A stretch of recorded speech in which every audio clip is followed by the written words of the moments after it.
Hello everyone, welcome in Power Plant Engineering as an elective of 5th semester Mechanical Engineering Diploma. Adds subject code as a 22566. Practical number 6. Identify various components used in diesel engine power plant using models, charts, simulations and videos. Prepared by Mrs. Amruta Mundale, lecturer in Mechanical Engineering Department, NIT Polytechnic, Nagpur. Department of Mechanical Engineering has a following vision and mission. You just read the vision and mission of this slide of our department. Learning outcomes. After completion of this practical, you are able to identify various components used in diesel engine power plant. Program outcomes will be achieved by this lecture as PO1 to PO7 and PSO1 to PSO3. तो देखते हैं diesel power plant. जैसे कि इसका नाम है diesel, तो diesel as a fuel use करेंगे हम पावर जनरेशन के लिए। तो देखते हैं a generating station in which diesel engine is use as the prime mover for the generation of electrical energy is known as diesel power station. एक ऐसा setup जो जनरेशन ऑफ इलेक्ट्रिसिटी का काम करेगा with the help of diesel engine and as a fuel use diesel for a prime mover for generation of electrical energy known as diesel power plant। तो इस diesel power plant में diesel engine का use करेंगे as a prime mover और energy produce होगी in the form of electricity. तो देखते हैं इसका एक प्लांट जो सिंपल कंस्ट्रक्शन है जिसका आप एज ए वर्किंग के लिए इस डायग्राम को प्रिफर कर सकते हैं। तो इस डायग्राम में आपको दिख रहा है सेंटर में engine. Engine is nothing but the diesel engine of the 2 stroke engine और 4 stroke engine depend on the capacity of our plant. तो यहाँ पे एक फ्यूल टैंक दिख रही है। फ्यूल टैंक में डीजल स्टोर रहेगा और ये इंजन को सप्लाई होगा। इंजन को चलाने के लिए आपको एयर की भी जरूरत पड़ेगी, तभी यहाँ पे इग्निशन होगा और पावर प्रोड्यूस होगा। तो फ्यूल और एयर ये दोनों हम अलग अलग टाइम पे इंजन में प्रोसीड करेंगे, जिसके वजह से एयर और फ्यूल का मिक्सचर होके यहाँ पे स्पार्क जनरेट होगा और बर्निंग प्रोसेस स्टार्ट होगी। By this fuel burning power stroke will be given और इस पावर स्ट्रोक में पिस्टन सिलेंडर से ऊपर और नीचे शिफ्ट होता है। दिस प्रोसेस कंटिन्यूअस होने की वजह से हम इसके कैम शाफ्ट को रोटेट होता देखते हैं। इस रोटेटिंग इफेक्ट को हम जनरेटर के शाफ्ट से कपल करेंगे। तो जब engine start rotation then generator also rotate and electric flux will generate in generator. This form of electric flux used as a electrical energy. So it required some exhaust for after completion of power stroke. Burning gases are remains inside the engine, so it will remove from the exhaust stroke.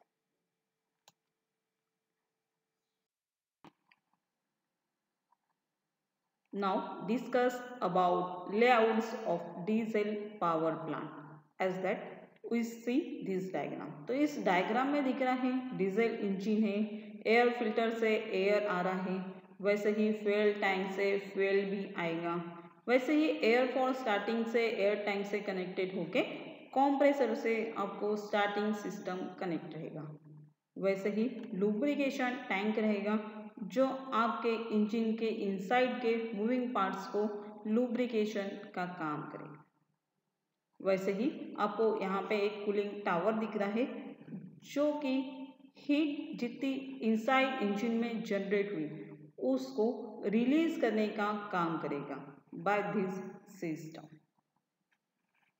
तो engine के साथ generator attach रहेगा जो power generation का काम करेगा is the form of electricity.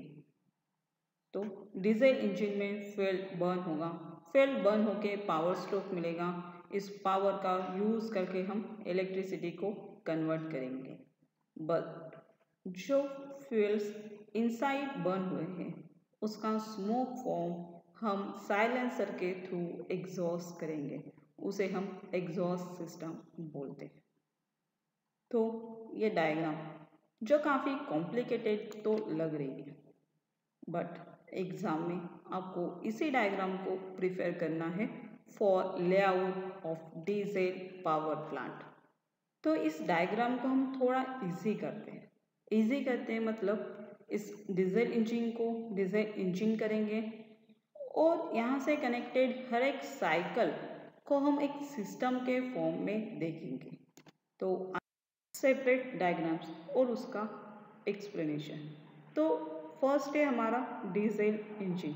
जिस diesel engine में हमने layout of diesel power plant में देखा था वही कंपोनेंट हमने यहाँ पे शो किया as that fuel filter diesel engine inside fuel filter fuel injector then air come inside the diesel engine also fuel comes inside diesel engine and then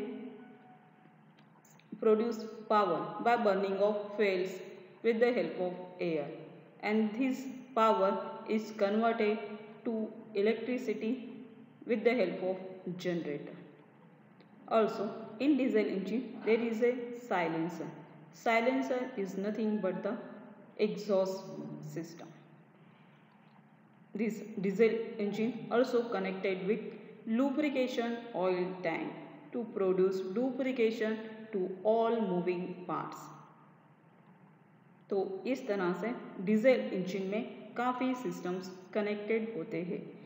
diesel engine में air tank, then diesel tank, also air starting system, lubrication system, then आपका cooling system and generator also exhaust system. ये सभी engine की life को चलाने के लिए और इंजन से पावर प्रोड्यूस होने के लिए हेल्पफुल है।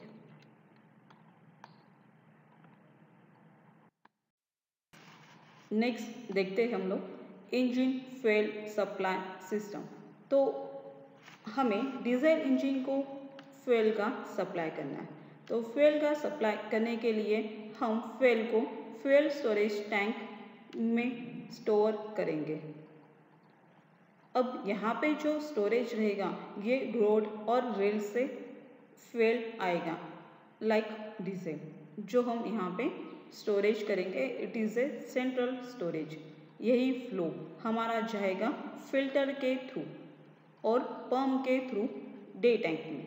डे टैंक में मीन्स एक दिन में कितना फ्यूल हम डीजल इंजन में यूज़ करेंगे, that means a day tank. और यहाँ का फ्यूल कनेक्ट होगा आपका डीजल इंजन से, जो डीजल इंजन में चलाने का काम करेगा। Burning of fuels inside diesel engine with the help of air with fuel burning inside diesel engine and produce power.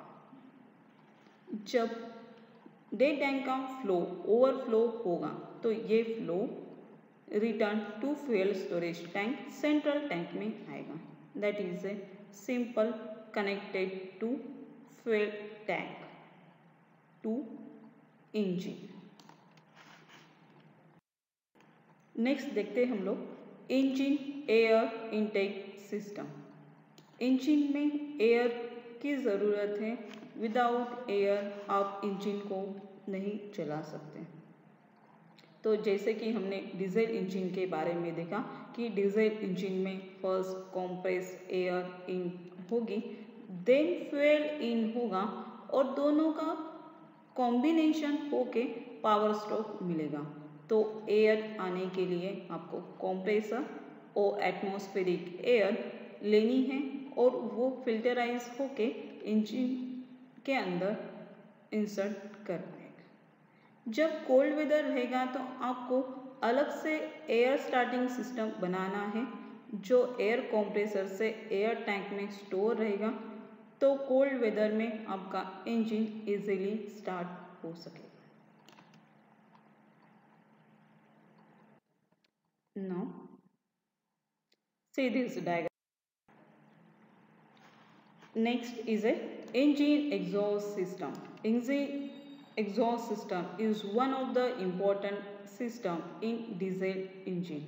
इस डीजल इंजन के अंदर जो पावर स्ट्रोक प्रोड्यूस होगा by using of diesel and air, जिसके वजह से burn gases जो diesel के पार्टिकल्स बर्न हुए रहेंगे उसको हमें सिस्टम के अंदर न रखते हुए उसको हमें बाहर निकालना है। तो ये बाहर निकालने का काम एग्जॉस्ट करेगा, जिसमें प्रेशर टेम्परेचर रहेगा और सम इमल्शन पार्टिकल्स भी हो सकते हैं। तो ये साइलेंसर के थ्रू हम इसको एग्जॉस्ट करते हैं और इस सिस्टम को बोलते हैं exhaust emulsion system. Next is a engine cooling system. इस इंजन कूलिंग सिस्टम में हम इंजन को कूल करने का काम करेंगे। इसका मीन्स इंजन के अंदर जितनी हीट जनरेट हुई है उसको रिलीज करेंगे with the circulation of water from cooling tower. Cooling tower से वाटर का कनेक्शन रहेगा जो इंजन के मूविंग पार्ट से पाइप के थ्रू इनसाइड जाएगा और यही वाटर फिर से बाहर निकलेगा और ये टेम्पररी स्टोरेज करेगा सर्ज टैंक। इसमें वाटर सर्कुलेशन कंटिन्यूस होता रहेगा, तो इंजन का जो वाटर इनसाइड गया वो कूल रहेगा और जो बाहर निकलेगा वो हीटेड रहेगा। तो हीटेड वाटर कंटिन्यूस बाहर निकलते जाएगा और cold water inside diesel engine जाता जाएगा, जिसके वजह से हमारे डीजल इंजन के मूविंग पार्ट से हीट रिलीज होगी और हमारे इंजन का लाइफ भी इंक्रीज होगा। As that engine lubrication system. इस इंजन लुब्रिकेशन सिस्टम में आपका इंजन सेंटर में होके एक ऑयल टैंक से जो कि इनसाइड इंजन के मूविंग पार्ट्स तक जाएगा, जो ऑयल को मूविंग सिस्टम में मूविंग पार्ट्स में एंटर करके उसमें लुब्रिकेशन करने का काम करेगा।